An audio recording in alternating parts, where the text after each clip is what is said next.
While the people are joining, let me just give a quick introduction of all the three fellow panelists that I have.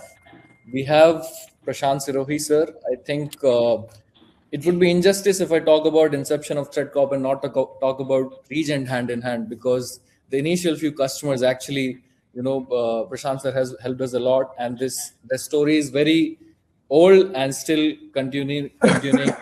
We are proud to have you here, sir. And along with Prashant sir, I have Prince from Nepal. We started our expansion in Nepal very recently, and Gap Technologies are helping us in the very similar manner how Regent has helped us in India. And the same story is continuing in Indonesia with the help of iLogo, where Handy and his team is helping us growing across moving to the customers, going to the customers, and helping rewrite new stories of Threatcop and people security management. So I'll start two questions for each, one by one. First, I'll start with you, Prashant sir. So the first question that we have for you is, Regent and Threatcop has been longest standing partners so far. What has sustained the partnership commercially according to you, and how has Threatcop revenue evolved year on year for Regent? Right. So thank you for that wonderful introduction, Praveen. And of course, we go a long way back. I think this was back in 2017 or 18 is when we started this. And I think Regent was one of the first, if not the first, maybe the first 5 partners you onboarded. The most interesting part is that we got introduced through a customer. That is the best validation point. When a customer tells you, hey, Prashant, go and talk to Deep Jung, this company, they're doing great stuff. We just onboarded them for our security awareness and assessments. You go and partner with them. It's a brand new category that's being created in the Indian market. So that is how we started our Threatcop journey. And over the years, it has evolved, and the partnership has grown multifold. So overall, I think the time then when we started, security awareness was just an awareness. We got the tailwind when the Indian government started the Cyber Jagrukta Divas, when they mandated the government mandated the enterprise banks and many of the government entities to have a Wednesday security awareness. That got us tailwind, because of which we got into many new accounts.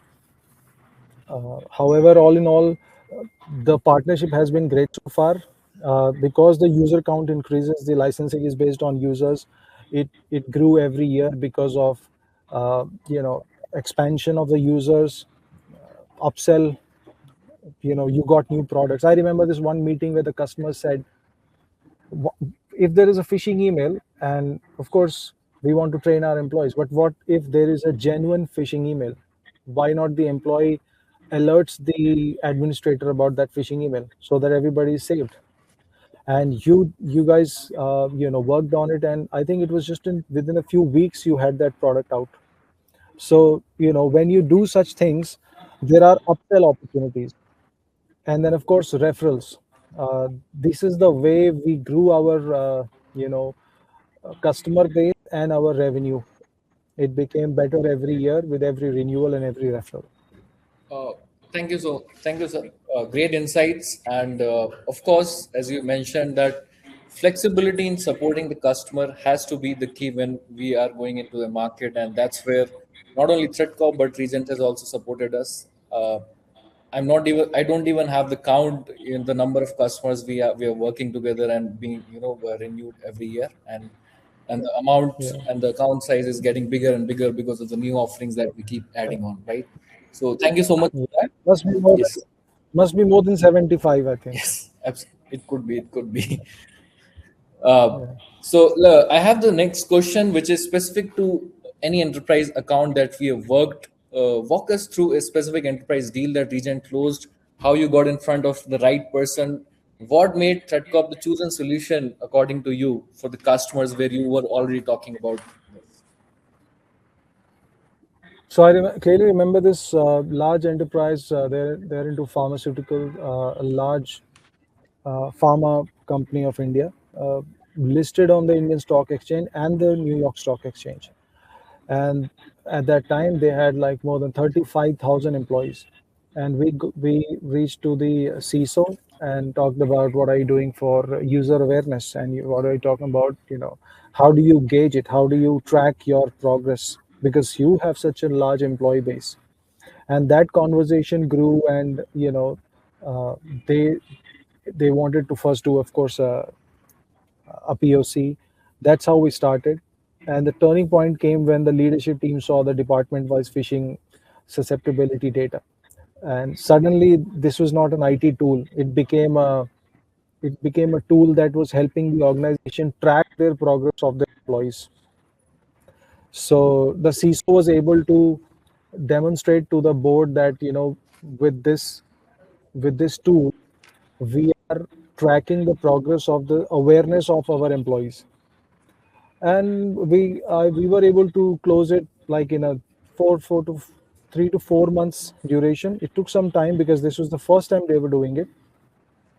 And then it went on. This was the biggest customer by that time for both of us. Yes, I clearly remember that. And I think that is where you have helped us grow, and putting in the right situation in front of the right people, and helping actually Threatcop grow. That goes without saying. So thank you so much for your effort and effort of Region so far.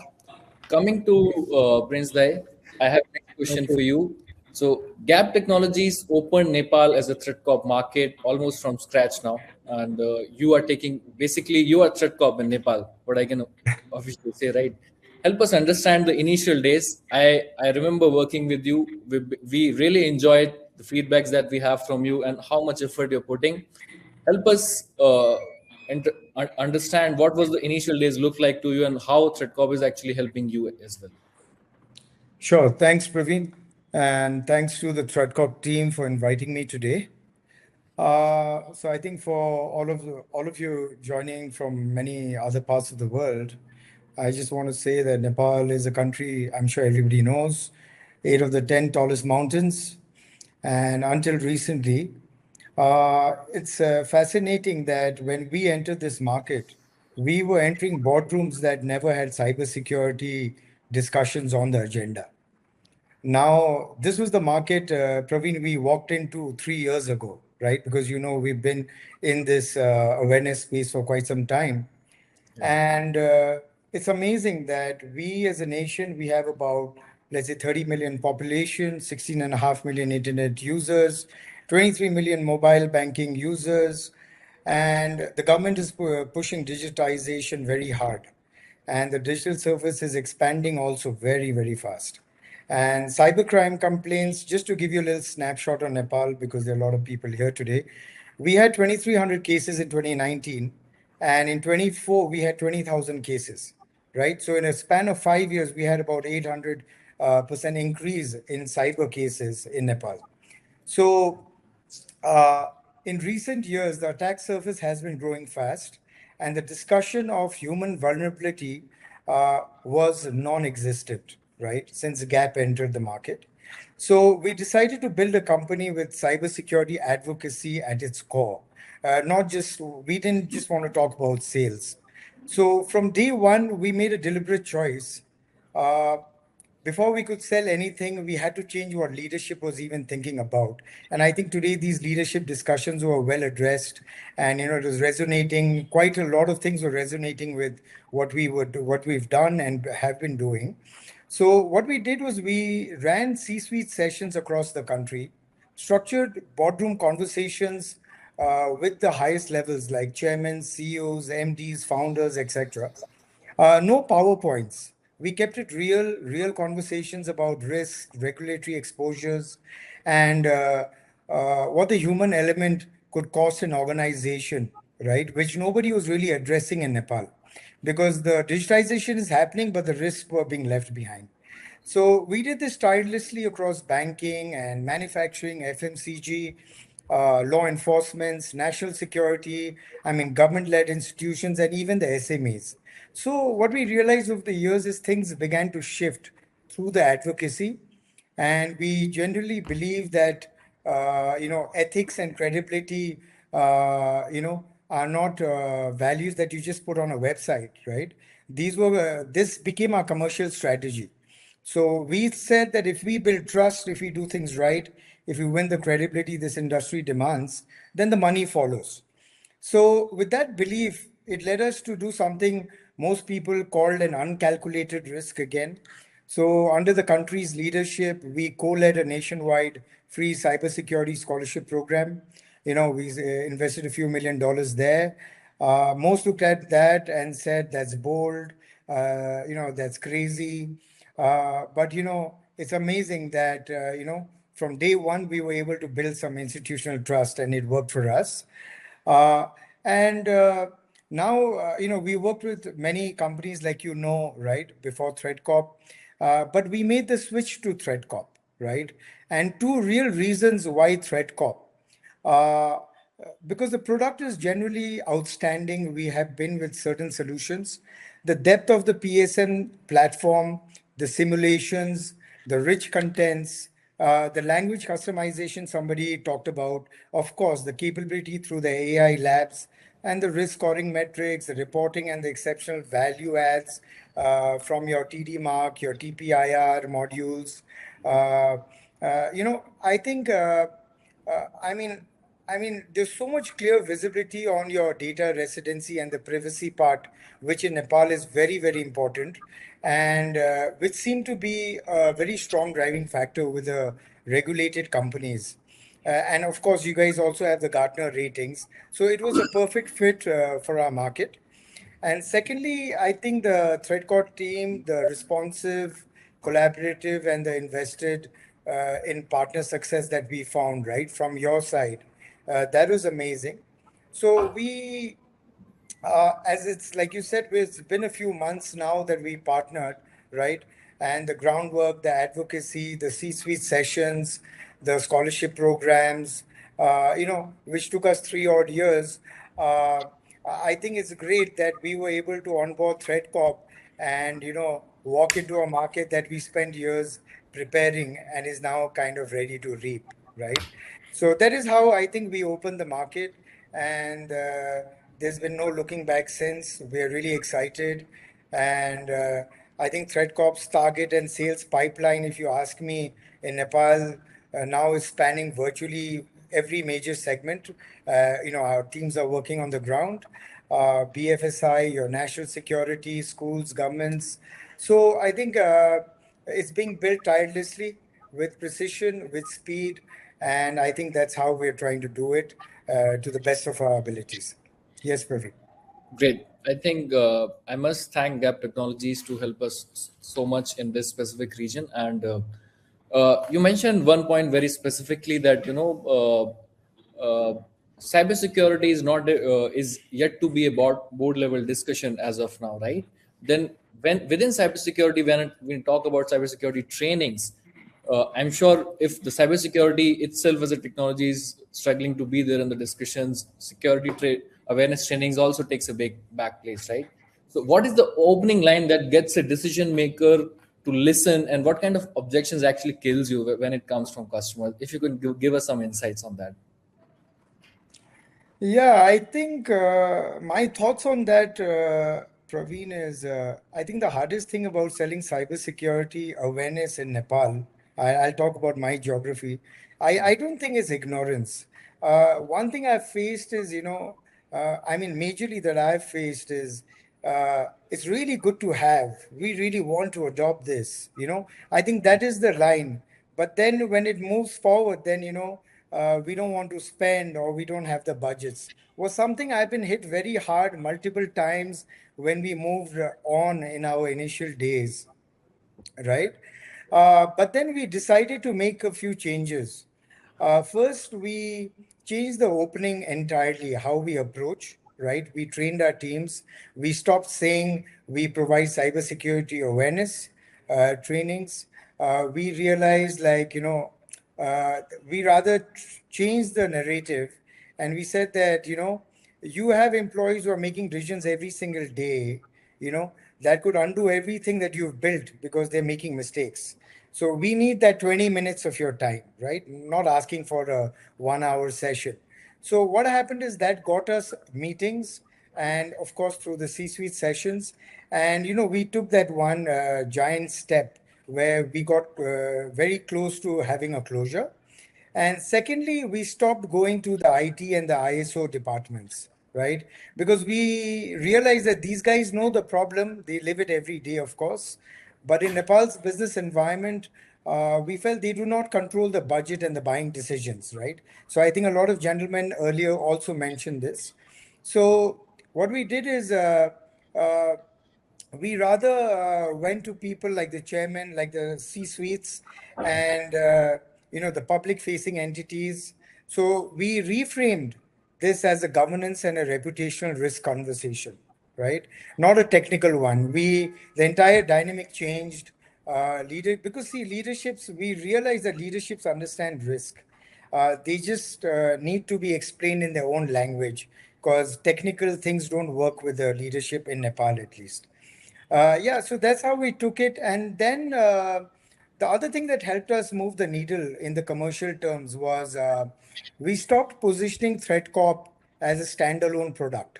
We embedded it into something like let's say we went to that HR and the CFOs, where they already had line items for, let's say, staff development and compliances, for the ISO 27001 readiness, because this really helps in that certification. Then we went into internal audit cycles with the CFO. So what happened is, the moment we attached a security awareness platform to a compliance conversation, I think, it stopped being a discretionary spend for them, right? So it became a necessity.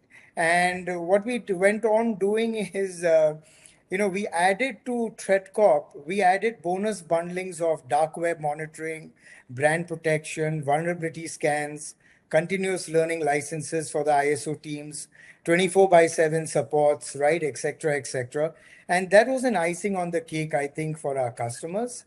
And yeah, I think these are the things we kind of did. And I think cybercrime in Nepal is now the fastest growing category of crime in our country. So yeah, so our job as Threatcop partner, we feel, is not just to convince the board that they have a problem, but to show them that the problem they already have, and by positioning Threatcop as the enabler. Great. Thank you so much for the insights. I'd like to emphasize on one specific line that you said, that employees are taking decisions every day, and what organization is trying to do can be undone within few clicks, right? I think Absolutely. this is a very strong line which can be used. I'm going to use it when I'm talking to customers now. Right. Thank you so much for the insight. Pahandi, I'll come to you after this. We've been working with iLogo for a while now. We've been doing events in Indonesia. We've been going to customers together. We've been going to partners together. Pahandi, help us understand when the enterprise Indonesia order comes. Walk us through how iLogo found the opportunity, what made it move quickly, and what your pipeline motion looks like when you're targeting enterprise in Indonesia right now. Okay. Thank you, Praveen. So I think for us, we can close this deal very quickly. One of the reason is because there is a major cybersecurity incident in Indonesia. So this has become an advantage for us. Although, honestly, I have to feel sad about this year, what happened in our country, but it become a valuable lesson for many companies in Indonesia because there's a big attack to our country last year, I think. So then what made this opportunity, when you're talking about this opportunity, interesting is the speed of the entire cycle. Because from the first serious discussion until the commercial confirmation, it moved very, very fast for the typically enterprise cybersecurity project. The opportunity came from an enterprise customer that was already reviewing the internal security posture. They already see their internal posture. They know how their internal network, how their cybersecurity, how their engine, how their device. They have many high tech devices will come There's some from network the issue. Okay. yeah. Can you Yeah, hear me? yeah, I can hear you loud and Okay. clear. Okay. So in Indonesia organization, the technical security control is already exists, but people risk is still high underestimated. So they are not aware about the people that will come back from the cafe after they are working from home, working from the cafe, work from anywhere, and when they're coming back to the company, come back to office, they are bringing back something that we don't know what will happen if they got ransom in their laptop, their device, or anything. So, but this is what I talk to the customer. So this is open their mind. Oh yeah, we already have the the big the good security tools in our company, but our people maybe not in the IT division, from the other division, from the let's say from the HR division, from the sales division, they are not aware about the IT cybersecurity. That's why they still can come back to the office with we don't know what they bring back from the cafe, from the and anywhere they're working. So I think this is what why I talk to the customer. So this project become very fast, and they when we presenting about how Threatcop tools can help them, and they see the dashboard. When they see when we do the POC, they see what is the issue, everything, the number that all the people still not aware about the cybersecurity. This is open their mind, open their eyes. So they have to cross this one very fast. Great, great. I think that is a great insight, and I'll come to next question to you very quickly, Handi. Southeast Asia is a very Yeah. high growth market right now, what I can see, right? And with untapped potential. What is iLogo's approach to right now to building a constant pipeline beyond individual deals? What are the initiatives that iLogo is taking as of now? Probably a lot of our fellow partners can learn from you. Okay. For us, building a pipeline consistently in Southeast Asia is very different from waiting for inbound opportunity. So we try to create an urgency systematically to the customer. Yeah. The sector responding fastest in Indonesia right now are the financial service, manufacturing, logistic, government, and the large organization with many employees and distributed operation.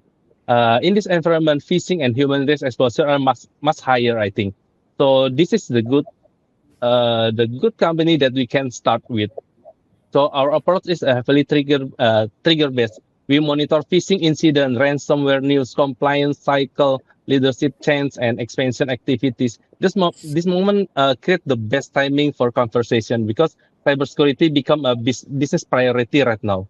One strategy that worked extremely well for us is the phishing simulation. Instead of starting with the product pitch, we start visibility. Once customers see the simulation result and understand the external human risk exposure inside the organization, the commercial conversion become much easier, I think. All right, great, great. So thank you so much, Bahandi, for the insights. I have quick rapid fire questions, Prince Dai, for you and Handy. Probably you can answer one by one. A single Threatcop tool, a resource, or any partner program feature that makes a big difference right now. Prince Dai, probably if you can answer first. So you're on mute, Okay. I believe. Oh, okay. I think Can you if hear you me now? ask me, yes, I think if you ask me, three things are there that make you stand out, make us stand out. One is the AI lab for voice. I mean, for the language part, localization, that is extremely powerful. Your wishing is extremely powerful. Uh, I think that's again AI embedded. And TD and the D mark is very new Hello? and very exciting, as well as TPIR as well. Yeah. So I think these are like four extremely powerful add-ons that Threatcop brings to the table. Oh, great. Thank you. I think Pahandi is struggling with network. I'll come to next question, dive to you directly. What do you Yeah. wish had known in the first initial days of Threatcop partnership, which would have accelerated our, engagement even much more faster? Can you come again? So, what you wish you had known in the initial days of Threatcop partnership, which you know right now about our partnership program, which would have accelerated our, engagement much more faster? Praveen, in all honesty, I think the speed at which we worked, I think there couldn't have been anything that I can bring out. I think we really I moved would very admit to fast. I would admit to this. Thank you, Prince Dai, for your time.